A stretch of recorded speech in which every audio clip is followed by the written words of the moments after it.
Hello Flutterians, this is Kid from WonderFlutter. Today we are going to learn about how to use a real iOS device for our Flutter app test.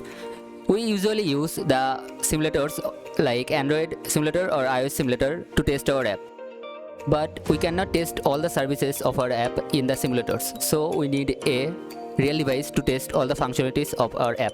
But it is not as easy as running in an iOS device like an Android device. There are some special procedures to follow. Let's try to run our app in a real iOS device. We will see a error like this. If you want to remove this error, then follow us in the next procedures. Open your iOS device and connect it to your MacBook.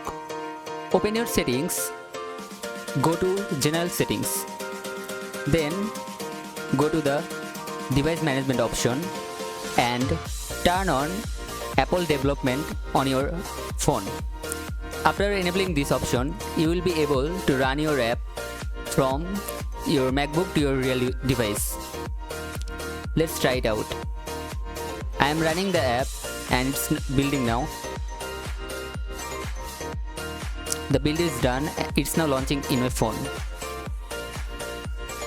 You can see the app has opened in my phone directly. By following this procedure, you will be allowed to run your apps natively on your real devices and test out every possible things on your app directly. This is the end for this video. Like and comment, share with your friends who need this, and subscribe to my channel. Thank you.